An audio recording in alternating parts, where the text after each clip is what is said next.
Hello, girl.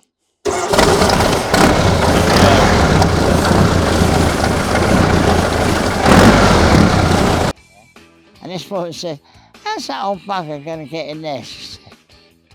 What's not a fortune these days? Well, I was saying, well, the engine was 17 grand. The vintage sports car club's been a big part of my life, really, because my dad was a founder member.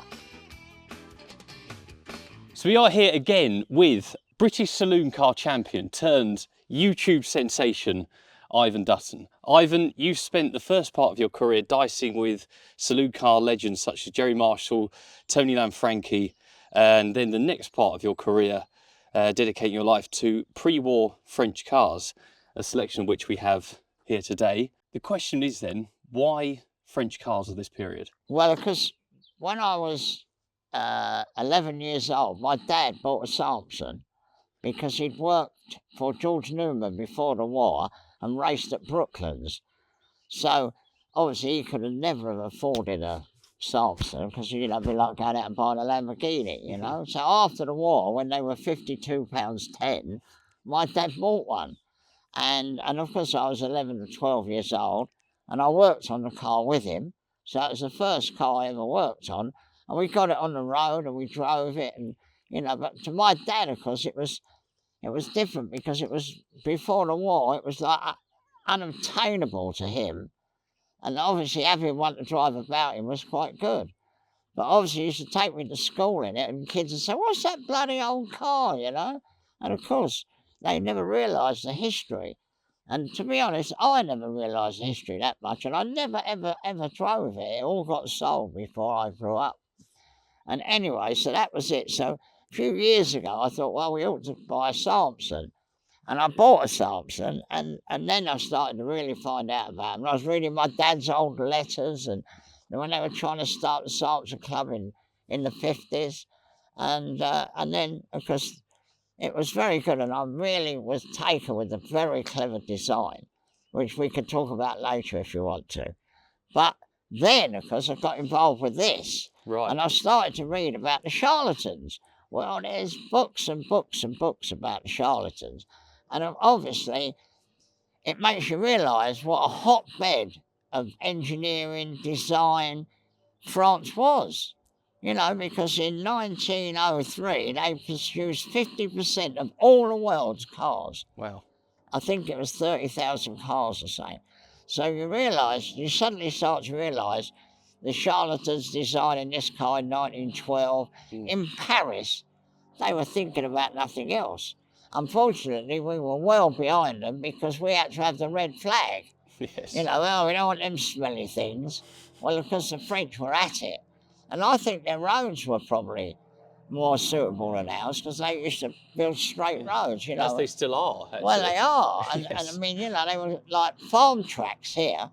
But anyway, so that's when I started to really learn about French cars. Sure.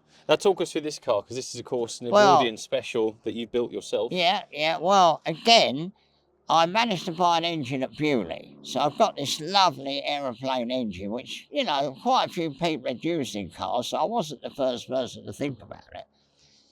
And I'm looking and I'm thinking, oh, Hispano Suiza, that's how I started out. And then somehow or other, obviously I was reading the book and I fell upon the charlatans. And of course the story is fantastic about the charlatans. You know, 3 racing drivers and an ace draftsman get together, get some money from Mr. Peugeot, build a car in secret to a certain extent. And obviously, again, you see, they could walk around Paris and then probably the manufacturers of front axles, well, that axle will do, we'll have that axle, the chassis. And then they concentrated on the engine. And they built a 4-valve, twin-cam, dry-sump, 7.5 litre engine, which was fabulous, really. And then obviously it proved to be one of the best, most important cars of all. I mean, it won the French Grand Prix, it won Indianapolis, fantastic. So I thought, well, that really suits my style, I think. So that was it. I decided upon building a 1914 Indianapolis Peugeot. And of course, there's Lawrence Pomeroy's book with all the measurements, exploded drawing, fabulous, dry sump in the right place, and you know, and obviously aeroplane engine hung down a lot, so I had to chop the sump off and make it dry sump, which is what they did originally. Of course. And, you know, when you've got pictures and you're thinking, oh, well, we're going to get that, if you see the pictures, that bit there is absolutely spot on, you know, with the starting handle and the front axle and the radiator. I had to have that made, obviously. That was one of the most expensive bits of the car, actually, but that worked. And as it happens, you know, on the radiator, you did something quite clever with where it was directed, right? Because it was on the advice of Star Engineering, they said, well, you know, we want to get everything to line up properly. So they sent me the shell, more or less, and I made a broom handle up, angled it and screwed it on so that when they made the pipes coming out, it lined up with the engine perfectly, you know, so that was good. And then all this bit here with the rivets and everything, that's all been done from a photograph of the original car, and obviously that as well. So, you know, I mean, I've looked at the pictures till I'm blue in the face, you know. I mean, these shock absorbers are dead right looking shock absorbers, but they were about that long. So I had to chop them down, make those couple of washers up, MIG weld it and file it up. And those connections there, if you look at the picture, they look dead right, and they are Morgan three-wheeler steering joints. So the Morgan Club make them. So I got one of my mates in the Morgan Club to get me 2 of them. So, you know, I mean, that bit there is dead right. And then, because you get round here and you start making the bonnet, well, we borrowed the louver tool from one of the boys in the vintage club. We got so good at it that we decided to make an undertray and put the louvers on a radius, you know. And then, of course, there's this bit here, and that is quite famous, really, because when they did the report for Indianapolis race in Autocar, or one of them, they said, oh, the Peugeot team arrived with a very clever thing so the mechanic could adjust the carburettor without having to lift the bonnet. Well, because you have to make that bit then. Yes. So anyway, we made it up, but we got it a little bit too long, and we had to cut it down, and we joined it through the middle there. And if you're really clever, you can see that those holes there are not perfect, but you have to know that. You never notice it. So that was a good job. And then the funny part was I'm walking around Bewley, and I saw this seat, and it was about that wide, and it was out of an old limousine or something, you know. But I love that trim, and if you look at the pictures, all that bit there looks dead right. So what we did was we took 4 pleats out the middle, cut it down and pushed it together and welded it up. So we had that bit. Should we have a look under the bonnet? Yeah, well, because that has got nothing to do with the original car, because obviously the original car had 4 valves per cylinder and was twin cam. But, you know, there ain't none of them, which was another reason I was drawn to it, because I thought, if I build a replica of a car someone's got, they're going to not be very happy. But there ain't any 7.5 litre one, so that's it. So that worked quite nicely. But obviously we did the wheelbase spot on to the drawings in the Pomeroy book. So we had to get it all in. So the flywheel had to be right up against the engine, which took a bit of doing. The gearbox came from Dutton Auto in Paris. I think out of a lorry or a big van or something. But it's a lovely old-fashioned gearbox. We had to weld the bottom of it up because it had been sitting in the mud at some stage.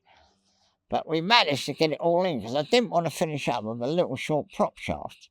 But it was a bit of a drama, that. But anyway, we managed it. Talk us through why you didn't want a short prop shaft. Well, they don't work. When a prop, you know, when you've got an axle going up and down, if it is short, it's such an angle. Whereas if it's long, obviously it's not so bad, you know. So anyway, it's not that long, but it's acceptable. And how about the engine? Talk us through. Well, we just took it to bits, and it was like brand new inside, so we didn't do anything to that really. It's an old aero engine, right? It's an old aeroplane engine. We cut the sump off so that it didn't hang down. I fitted a dry sump pump at the front because the original car was dry sump. So that was that. And we got the flywheel up against it, but the magneto should be there. But being drawn to Bugattis, I thought it'd be much more interesting if the sparks was in here. So that's a lovely detail. And that come off of a Stutz Bearcat. Really? And I bought an engine and it had it on, so I thought, well, we've got to use that. So that was a bit of fun. So that's a good thing. But the other thing is this lovely casting here, which makes that absolutely solid. I was in Barcelona and the man who does this for the Sweezers, he was out the back looking through the wheels. Somebody wanted some wheels. And this was on a steering box in the mud. And I saw that bit there and I thought, oh, you know, I mean, no matter how clever you are, you know, you'd have a job reproducing that with its age and everything. And I picked it out of the mud and I said to the bloke, can I buy that? Oh, and oh, no, and he gave it to me. So that bit was free. So it's not the steering column, that was another one. And then, obviously, the steering wheel, you'd have had to cast the steering wheel, which I didn't really want to do. And then I'm looking through the photographs of all the cars that run at Indy, Peugeots that is, and the rest of the car had a steering wheel just like that. So it was quite easy to fabricate. We turned the middle bit up, made those out of a bit of it, and that came off a lorry. And then I rubbed some tape round it and put some paint on it, one thing and another, and that looks the dead right, the rest of the type steering wheel. Yeah, and the whole car's like that, really, you know. Yeah, it's all these details that make the difference. So there's this Peugeot badge down here. Well, that's amazing, that is. I'm in France, and I'm in a museum, which is a museum, but all museums in France very often are sort of dealers, really, you know, and obviously the stuff stays there, but they obviously trade in. And I saw that hanging on the wall, and I thought, oh, I've got to buy that. Anyway, I said to the bloke, I've got to buy that. I've got a Peugeot. Anyway, I give him €100 for it. So it was a bargain. And it's a real proper thing. You know, it's got the sculptor's name on it and everything. So then we had to have the wheels made. We got the wheels made. Julian got them done for me. Julian supplied the tyres. And then I saw these lovely springs, look, with the forged ends. You know, that's not rolled over. That's beautiful. That is nice. There's one more detail before we move on to the next car. Is these oilers on the front here? Oh yeah. Well, that's a bit of pantomime, really. Right. I mean, obviously I've got the front axle. Albert supplied the front axle, and we had to make something to go on the top of there. And I had these kicking about, and I thought they'd look really good, you know, and very old-fashioned. And people, you would be surprised that more people talk about them oilers than anything, you know. Yes. So that was good. Nice detail. But obviously, then you start reading the books, and you really get into French cars, you know. Talking about French cars, on to the next one. Well, this was incredible, this car, because what happened was I'm down in the south of France with old John Champ, who was quite famous for going around and buying stuff, you know. And apparently the old boy who owned this, he had a fabulous collection of cars. And when he died, they slowly sold them all, and there was the last 20, and this one was in the last 20. So what is this? So it's a Donnet Zedel, which apparently originally was made in Switzerland, and then when it became Zedel, they moved to France. So It was made in France. And they did aeroplanes before, didn't they? Yes, they've done all sorts of stuff. Yeah. And as it happened, when I wanted to get it registered, I wrote to a man in France whose uncle worked at the firm, and they even made a racing car and did a bit of racing. Oh, wow. So, you know, and anyway, he sort of wrote me a letter to say what a genuine car it was, and, you know, anyway, I got it registered quite easily, really. But one of the features of the car, I never realised. I even got the car back here. I never realised. I thought, oh, that trim looks lovely and original. Well, it isn't. Oh, really? It's all been covered with seat covers. And I reckon it's had them seat covers on from you. And the whole car is like that. All them seats underneath, they're all immaculate. I mean, obviously that suffered from age. But that's brilliant. Luckily, I had a few things to stop the moths getting at it. And so that was good. But we took it all to pieces. And we didn't spend any money on it. Still got the original clutch, which is a plate clutch. The only thing that was wrong with it was the pistons, really. The rings were worn out and one thing and another. We made some piston rings and it worked quite well, but it had a score in the bore. And I thought, well, that probably won't affect it, but it did. So in the end, I had to have it rebored, and the firm and I can't think of their name. But anyway, they found me some pistons, you know, like out of something else. Right. And the gudgeon pin was the right size, everything. Look at that. So we had it bored 30,000. And the next problem with it was all the axles, everything was all good. Kingpins, never spent a shilling on it. But the wheels had woodworm. And obviously with woodworm, you go around the corner and the wheel could actually look a right mug. So I had to have the wheels done. I was speaking to a bloke at Bewley, and he said, oh yeah, I can make them. And they weren't a fortune.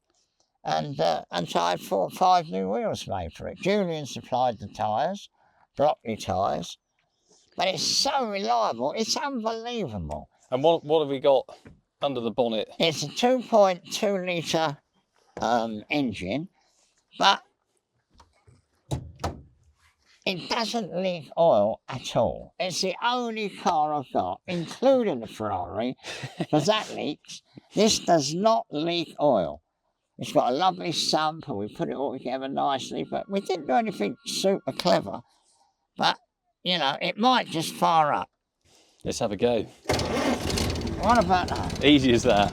It does that all the time. I mean, you know, you can leave it for 3 months and it doesn't. No, I love this old car. Yeah, it's So, great. At one stage... Should we have a look under here? Yeah, yeah. At one stage, sorry. At one stage, I thought I'd like to go on an adventure with it. So I fitted wing mirrors, because the original mirror is a bit desperate. Didn't make anything clever, they came off an Alpha.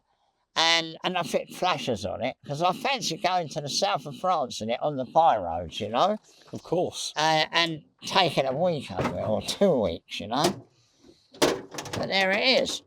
I put the Bosch Magneto on it. I've got the original Magneto, which I keep as a spare.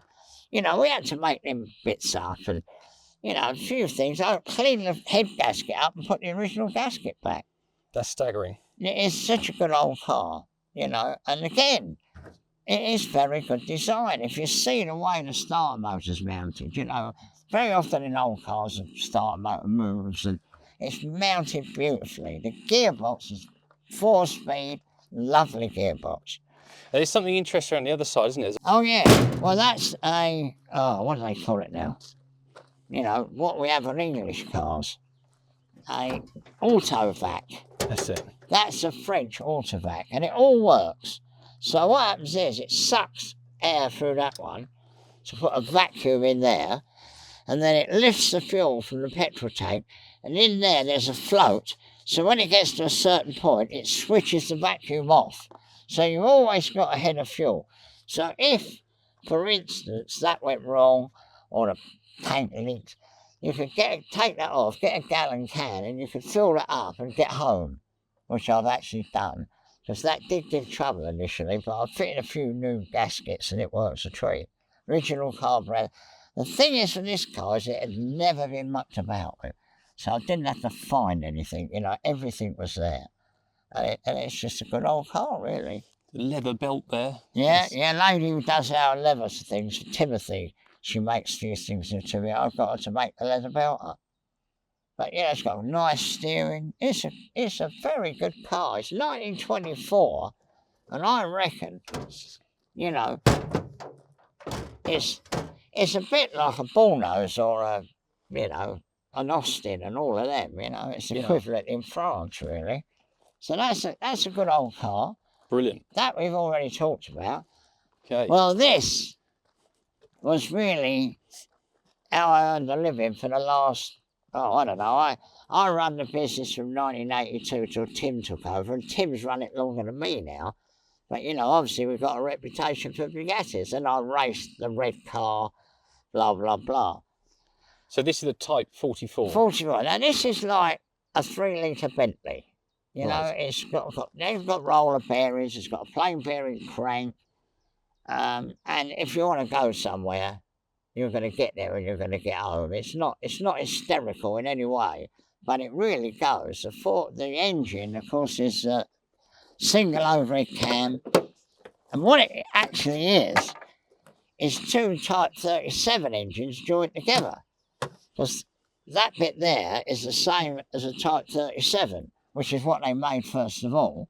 And obviously, Bugatti just productionised it and made it into an 8-cylinder. But it's a good old thing. Chevrolet carburetor, which is American, does a load to the gallon. It really is good on fuel. So it's just a good old car. And then I got involved with Susie through Ferraris, and she sold a couple of cars and had a bit of money, and she said, "Oh, I'll buy a Bugatti." So she bought this car. It was a very good car. The body is not original, but all the chassis, all the numbers, everything matches, and it just had a bit of oil in the water in the oil, usual sort of standing around Bugatti, really. So that was it. We rebuilt the engine, and now, hopefully, this year we'll start using it. Yeah. And what did Bugatti build this car for in the period? Well, as a car that somebody ordinary could buy, because they had a saloon body. Right. This was like the Morris Oxford of Bugattis. And a bloody good original, easy to cope with car. So when Susie said I fancy buying a Bugatti, I thought, well, this is the one really, because she's never driven a car with a crashed gearbox. So I've showed her how to do it, and she can do it beautifully. If you want a good old car to drive around in, obviously it's a Bugatti, so it always causes a bit of a fuss because it's a Bugatti. But it ain't really, it's just an old, pretty normal sort of car. And what year is this? It was the very first Type 44 to come to the country. It came into the country as a chassis, and Lord somebody or other bought it and had a saloon body put on it. It went through its life, and then the saloon body wore out, so they cut the roof off it and made it into a convertible, and then that wore out, and then the last man who owned the car commissioned this body, which is the same as the Grand Sport. So it looks like the dead right car, but the clever thing he did, which they didn't do on the real car, he fitted a door. Normally that's solid. So if you want to get out of it, you've got to get the passenger to get out, or you've got to jump over him. So that was a really good mod, that. So having a door was very clever. But that was a period mod, right? Yeah, that he did, coach built, basically. Yeah, I think in the day you can say, I want a door. No, it's a good job. It's good. The trim's all good, and it drives lovely. Starts lovely. No, it's a good old car, that. And the running gears, is it similar to, is it like Type 35 or anything like that? Well, the back axle casing is the same. Mm-hmm. So very often when they're trying to get all the numbers, you've got to have 3 original bits. The touring car axle is very easily fitted to a Type 35. The casting is the same. The gearbox is nothing like the GP car. Right. So that's not really very useful. The front axle is bigger, so that's not very useful. So really, the only bit you can put on a 35 and say it looks dead right is the centre of the axle. Most of the rest of it is a touring car. Right. But people have used, like the brakes and the wheels and the hubs, and there's a lot of bits you can use and have been used. Sure. That's a lovely thing. Yeah, no, it's good fun. It's good fun. If you're not a person who knows the ins and outs of mechanical things and you want to go somewhere, that's the car. Because it's not clever, it's just ordinary, really. Fantastic. And then, this is it. We come to the Passion now. Yeah, now, the trials car. Yeah, well, that's the trials car. That was a car like my dad had, but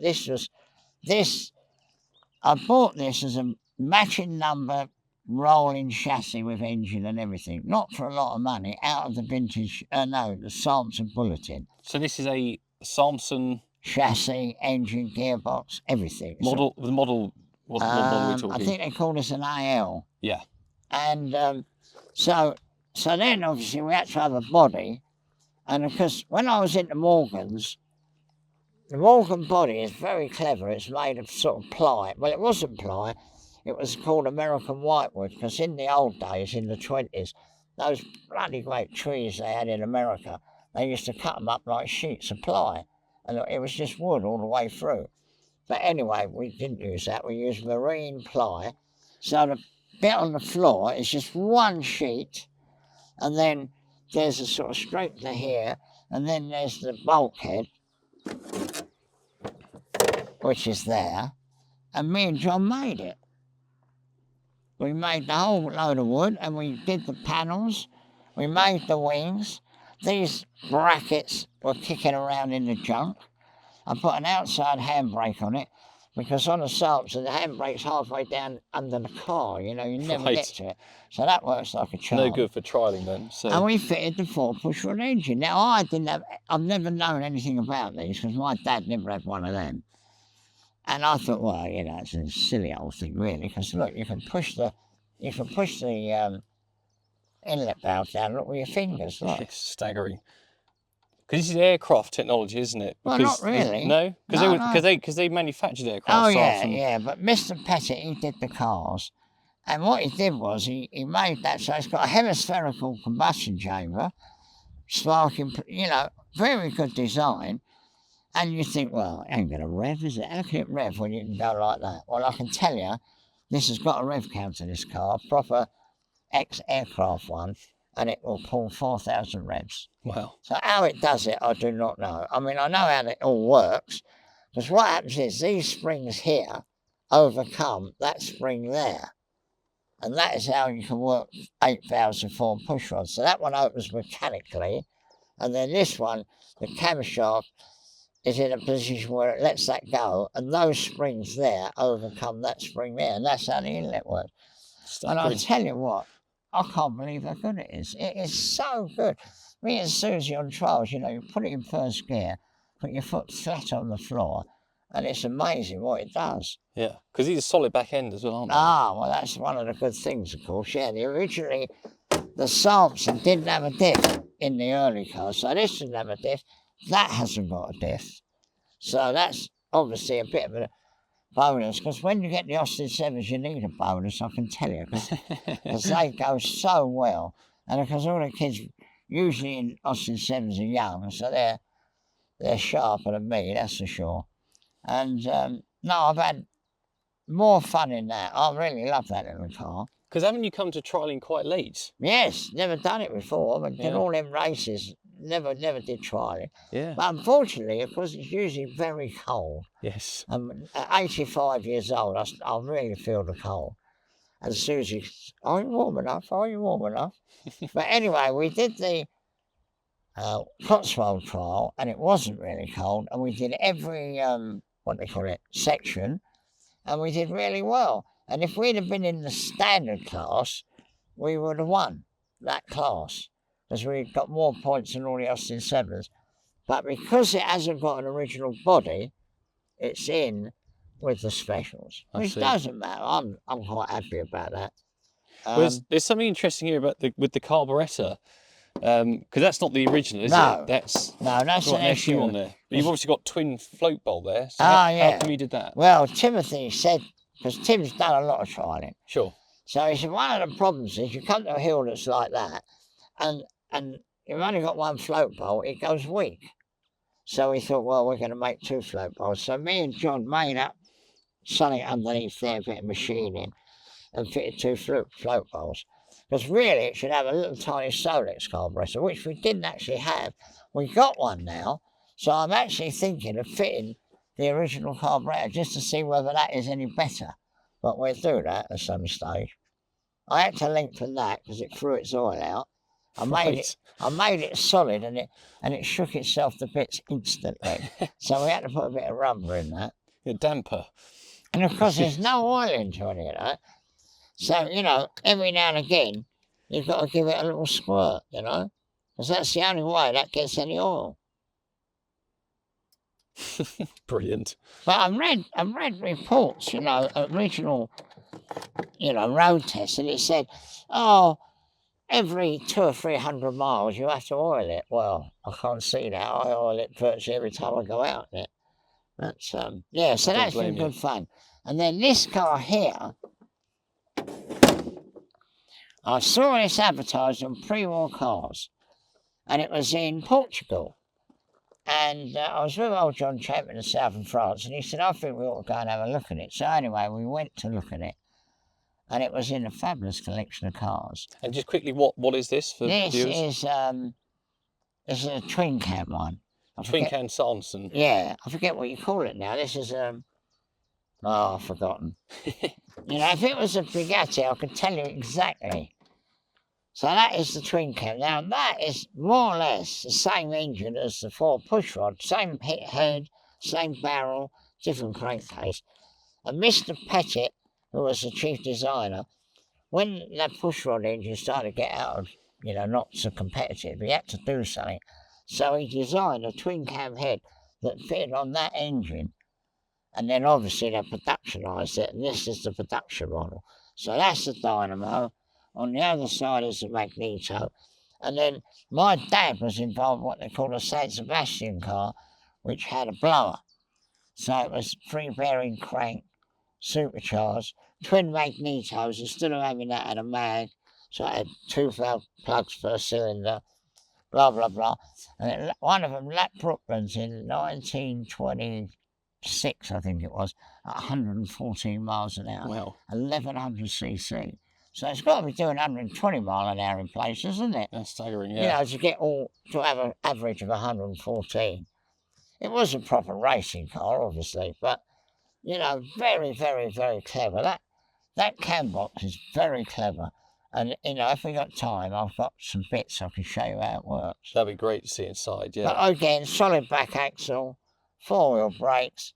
It was a cycle car. You've got a lot for your money. You know, I mean, if they were wanting to build something to go racing, that's the sort of body they had.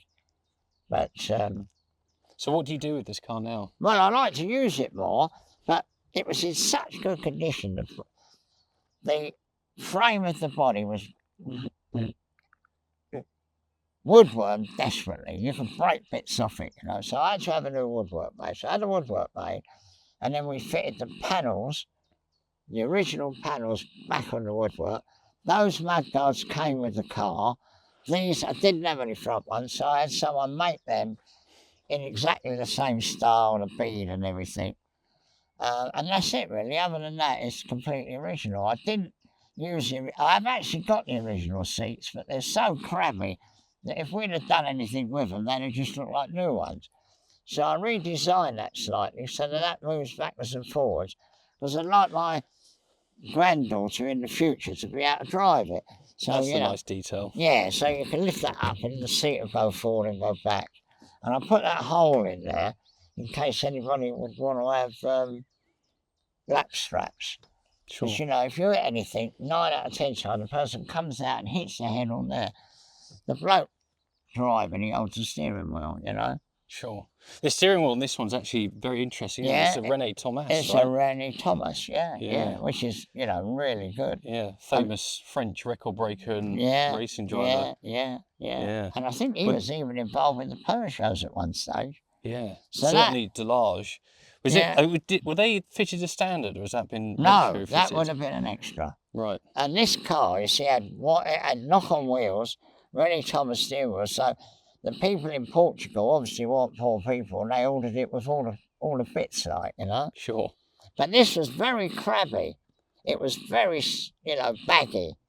So what we did was we drilled a hole in the back and we injected araldite into it. Oh, wow. So, and it came out there, you know, we had to sort of clean it off. I did a section like that at a time in the back with a you know, them things that they use for feeding you when you're ill.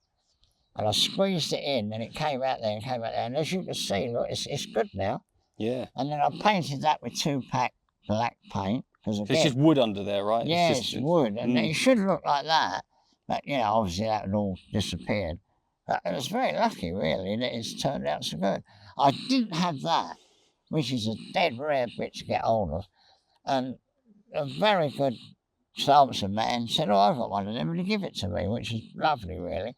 So that's original. And that one there is an extra, and that was missing. So Timothy had one of them, and he gave it to me. But that is not an oil pressure gauge, it's called a flow gauge. And then Donnet Zedel's got one of them. Right. So long as it's got some kind of oil pressure, it goes into silver, and then obviously if it's not right, it goes into red. But this is not connected. Do you know why they did that? Well, just so you knew, you know. But as opposed to an oil pressure. Yeah, I'm well, just interested in the carb here as it contrasts to the other well, one. that's the dead right one. And that's the one that the other car should have as well. Yeah. And since then, I've bought another Salmson, and I've actually got one of them. Okay. So I thought I'd try it on it, you know. And what is that exactly? That's a Solex barrel throttle carburettor. Are they efficient? Well, I don't know. I haven't had enough experience, and that's what I thought. I thought we'd take that, you know, SU off. Because one of the reasons, you know, English people fit an SU is because they understand them, isn't it? You know, we all know about SUs. You can wind the thing down, you can change the needle. As it happened, I found the needle, I thought, well, we'll give that a try, and that's how it's never been changed, and it works like a charm.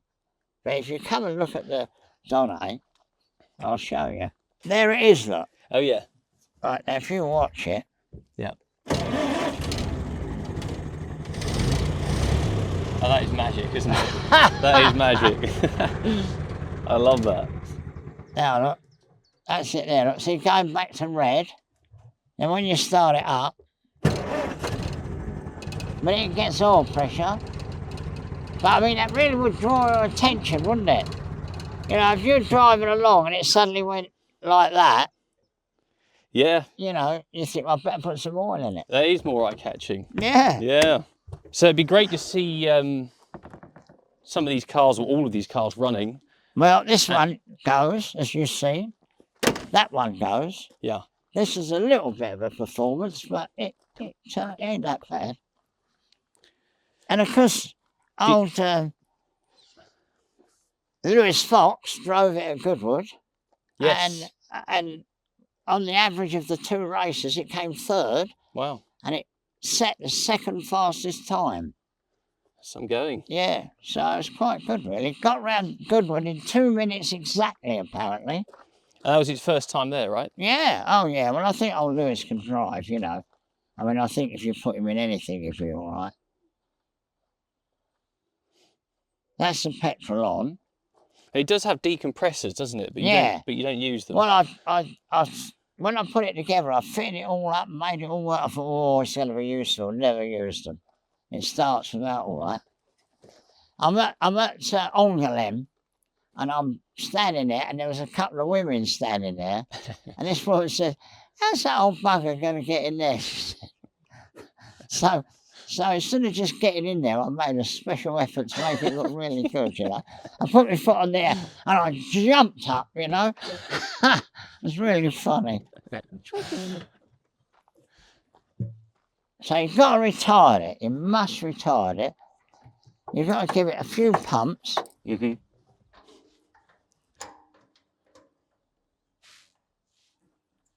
That cap came off a Grand Prix Sunbeam. I pulled it off somebody. This pump is a bloody nuisance. I'm going to do something about that.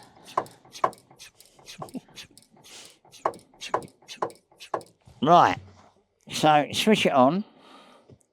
Make sure it's out of gear. And press the starter. Hold on, girl.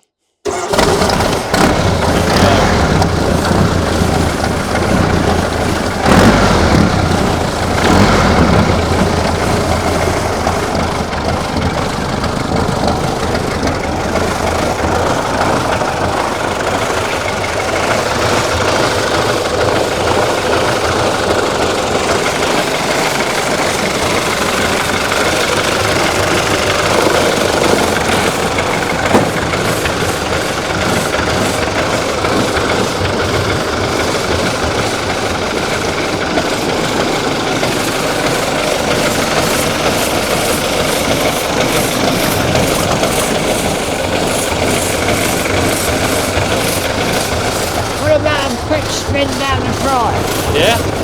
Am I getting in?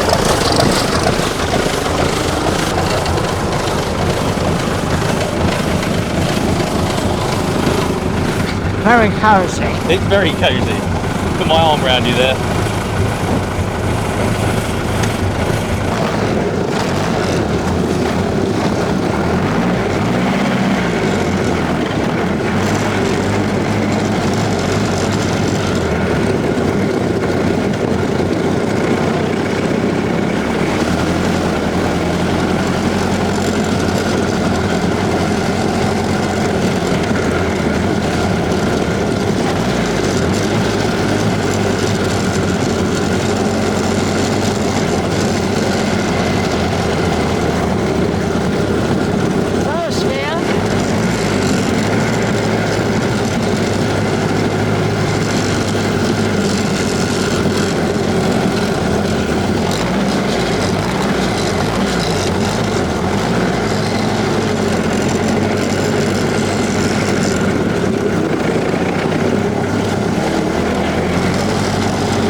Brilliant. Good, isn't it? Magic. He's still got it. But that bumpy old road, it goes down that so good, doesn't Like it? you wouldn't know, yeah. Yeah. Like you wouldn't know. Modern cars don't go down as good as that. No. Yeah, I was talking to Huey about this Walker recently, and he was saying how, when you get the vintage cars on bumpy, dusty old roads like this, they just perform better because that's what they were designed to run on. Yeah. No, I was the first time I drove down there like a loony. I thought, blimey, this is so good, you know. Yeah, it's magic. That has turned out to be. It didn't cost a fortune. The dearest thing was the radiator, and the wheels, and the engine. But you know, I mean, if you added it all up, it ain't a fortune, and I'm so pleased with it. What's not a fortune these days? Well, I was saying, well, the engine was 17 grand, the radiator was 5 grand, the gearbox was 5 grand, the chassis and all the bits virtually nothing. The engine, the wheels came to money, and the tyres. But you know, I mean, I would think, with not counting labour, of course, 30 or 40 grand. That's a lot of car for that, isn't it? You know? That's a lot of car. A lot of car. It didn't cost a fortune. And of course they're selling for plenty of money. Oh, staggering. So it's a good investment, really. It is, yeah. If you do all the time yourself, it is. Yeah. Yeah. Well, as it happened, I've just bought another load of bits. I've got an engine. I bought an engine from America. Because you can't just have one. No. Well, I would like to build a later one with front wheel brakes. In 1914, same car more or less, not 7.5 litres, just 3 litres, but they had front wheel brakes, and I've got loads of pictures. And come and have a look at this. What about that then? Eh? Stunning. Have you seen, it is a Peugeot radiator. Original? Yeah. Wow. Original, and it's in lovely condition, and it's German silver all the way through. That's not plated. That is, you know, German silver. And it's in lovely condition. It's stunning, isn't it? Yeah, look at that. Look at that. That's what I'll be able to keep a 10-litre aeroplane engine. Yes. Cool. And I've managed to get a chassis. Nothing like what we want, but it is a Peugeot chassis. So I shall modify it to make it what we want. But I reckon that's the basis of the next car. After we've done that one, you know. And what engine in the new one did you say? Well, I've got another Hall & Scott. No, let's say exactly the same. Exactly the same, yeah. I bought it in America. I paid 17,000 quid for that one. I bought it in America for 3,000. Wow. Which is so cheap. And it came with that carburettor, which is really good because it's transformed that carburettor. Is it? And it was all good. It's a lovely engine. The old boy, I bought it off, packed it all up nicely in a box, and, you know, obviously it cost import duty and sending it. And then I had to pay extra for the sniffer dog to sniff it because it was all enclosed. The first one I bought from America was standing on a pallet, so you could see the engine. But this old boy was so meticulous, he put it all in a great crate, and it was all covered up. And of course, when I got the bill, it said, sniffer dog, $150 or something, you know. Quite funny, really. So there we are. So if you want to talk about Salmson engines, we've got a time. I feel like we're here, aren't we, with Salmson engines? We kind of got to do that, haven't we? Yeah, very, very, very clever design. Mr. Pettit, who did it all. Should we have a quick look? Yeah. I think if you look at this car, it will help you to realise what I'm talking about. Yes. If you look at this car, this is twin cam, and the cam box that goes from there to there. So that has got the thing inside to open the valve. Now the Salmson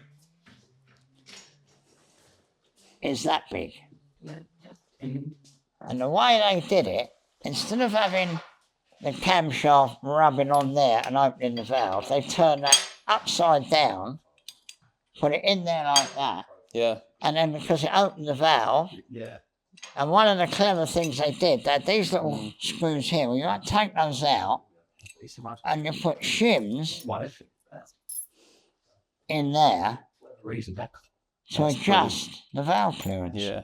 just a brilliant piece of production engineering, isn't it? Yeah. You know, they've already got shed loads of them on the shelf. Let's just modify what we have. That was the 4 push-rod engine, exactly the same cylinder head.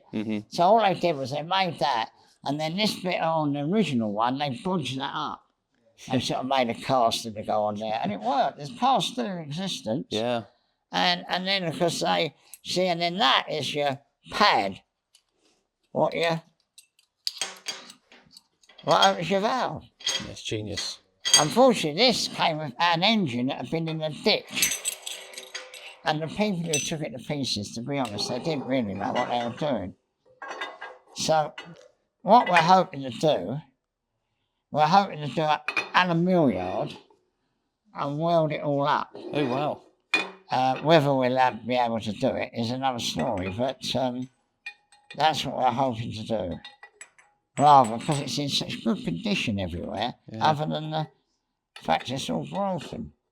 Well, this is all something you're quite used to doing in the Bugatti garage. Timothy's a genius at it, you know. You do that in-house as well, don't you? Yeah. I mean, old Timothy welds them up and they don't distort at all. But then Alan Muriel seems to be able to do that. He does it. You know, he says that you've got to make it fit perfectly. So when you weld it, it doesn't shrink. Sure. But Timothy, very often, when he does the crankcase, he has it like that. Welds it up and then it goes back when it falls No way. down. And then if it ain't right, he gets the hacksaw, cuts it through, and gives it a bit more or a bit less. Wow. But he does it. Well, we've had Bugatti engines, you know, that have had half the side out where they've had a rod out. And we don't even line bore them. He gets them absolutely spot on. Joking. Yeah. Very often we have to line bore them, but not every time, you know. So what we're hoping is to fit all that together and weld it up. I mean, if we actually had the face done, and to be honest, even if you had to have it line bored, it's not the end of the world because they have bearings in there like that. So, you know. There was just one thing I wanted to ask you about on this cylinder head here. So this is standard Salmson. Yeah, this is a 4 pushrod one. Yeah. Hemispherical. Yeah. But I was interested in the lip here. Why have they got that lip? I don't know really, but then you see, to get the valves in, obviously, because it's only got a little bore, because it's only 1100cc, you know. I mean, my idea would be to go out to there and have it not there, but, you know.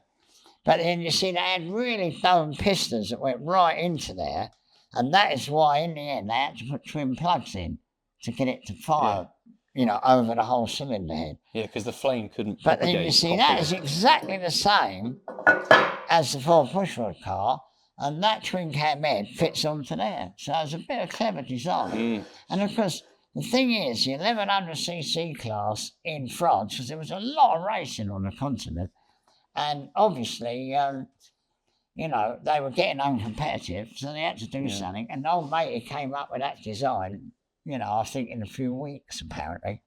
And the car that they did it on still exists. If you go into the, you know, Ferrari stuff, Salmsons stuff you can look at, they found the original car. It was in Devon or somewhere. Wow. And it's all been rebuilt, and it's, you know, it's a whole car.